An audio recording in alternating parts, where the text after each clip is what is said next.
পক্ষ থেকে ৩৯তম প্রয়াত দেশের প্রথম মহিলা প্রধানমন্ত্রী প্রিয়দর্শিনী ভারতরত্ন ইন্দিরা গান্ধীর ৩৯তম প্রয়াণ দিবস এই ত্রিপুরা প্রদেশ কংগ্রেসের প্রধান কার্যালয়ের সম্মুখভাগে পতাকা উত্তোলনের মধ্য দিয়ে কর্মসূচির সূচনা হয়েছে। জাতীয় কংগ্রেসের পক্ষ থেকে ভারতবর্ষের প্রতিটা রাজ্যে রাজ্যে এই কর্মসূচি বলিদান দিবস হিসাবে উদযাপনে নির্দেশ প্রদান করা হয়েছে।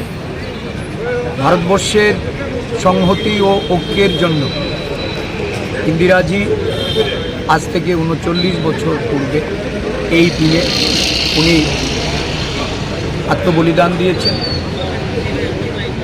দেশের সংহতি রক্ষার্থে ওনার নিরাপত্তা রক্ষীর হাতে মৃত্যুবরণ করেছিলেন। আজও দেশবাসী সেই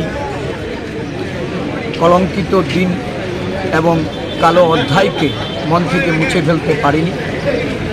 এই বলিদান দেশের সমগ্র জাতি গোষ্ঠী সমস্ত অংশের মানুষকে দেশপ্রেমী এবং দেশের সংহতি রক্ষার্থে অনুপ্রেরণা জুগিয়ে চলেছে।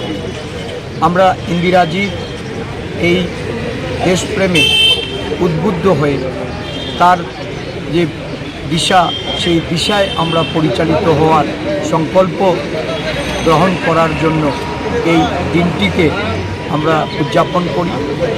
আজকে প্রদেশ কংগ্রেসের পক্ষ থেকে সমস্ত জেলা এবং ব্লকগুলিতে এই দিনটি যথাযোগ্য মর্যাদার সঙ্গে পালন করা হচ্ছে।